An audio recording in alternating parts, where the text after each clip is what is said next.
Da yiwuwar mulkin Tunubu na shirin zuwa ƙarshe a arewacin Najeriya. Me dalili? Ku kalli wannan bidiyo tukuna. Za ku ji, ku gani, ku faɗakantu, ku nishaɗantu kuma ku ga alamun cewar arewacin Najeriya sun fara juyawa mulkin Bola Ahmed Tunubu baya a arewacin Najeriya baki ɗaya. Da sauro ku kunna mana a danna mana alamar subscribe domin ka ga sababbin shirye-shiryenmu. Ku kalla tukunna.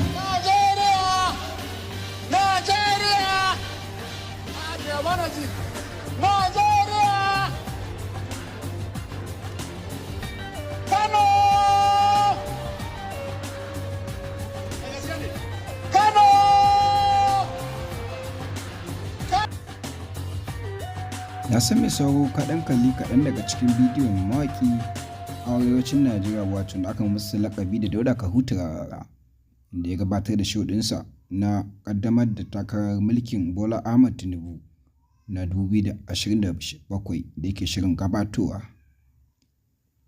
Yayin da dandazon matasa da yadda ya tara al'umma, wannan kuma yawancin matasan ma da gani a nan masu rinjaye ne a bisa ga jam'iyyar tasu wacce aka mata lakabi da APC.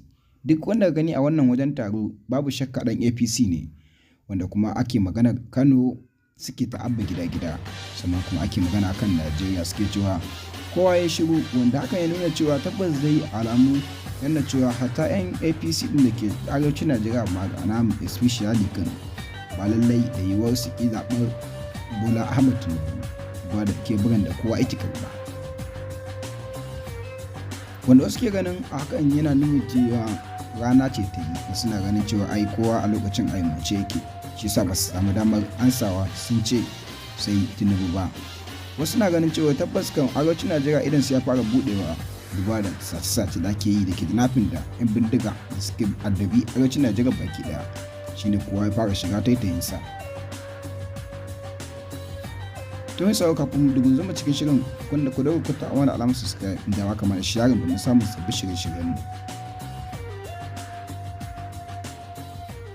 Babu shakka wasu na ganin cewar ai tafiyar mana Bola Ahmed Tinubu zuwa 2027 gaskiya ba abu ne mai yiwuwa ba, ba da yadda 'yan arewacin Najeriya da yake takama da su ma sun fara shiga taitayin su kowa da kowa. A yanzu ɗaya wajen da zaka je ka faɗi sunan Bola Ahmed Tinubu ka tashi wajen wani bai faɗi kalmar matanci akan ka ba ko a kansa.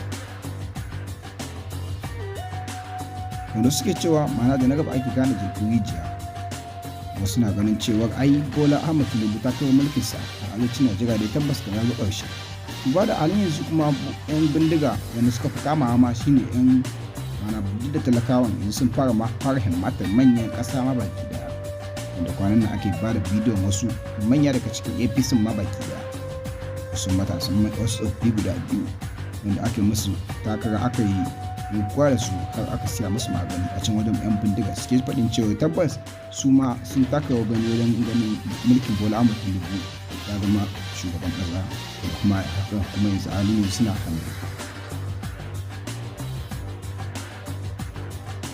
Tabbas dai wasu kuma sannan kuma an kama mai ruwa da tsakiya fannin sojojin Najeriya wanda aka kawo a gidansa 'yan bindiga suka ɗauke su tare da shi da iyalinsa, matarsa da sauran yara a gida.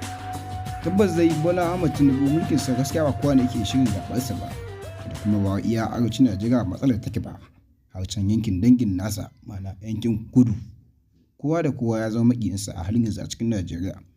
Wanda suke ganin cewa Bola Ahmed Tinubu makirin ɗan siyasa ne, zai iya ganin yadda zai yi da yadda zai yi domin ya ga ya kawo kujerarsa.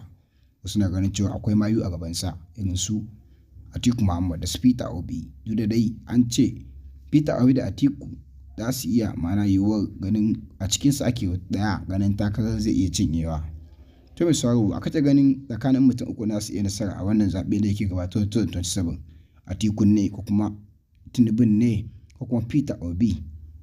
Allah ya samu dace. Ma da comment section domin ka rubuta mana ra'ayinka. Wa za ka laba.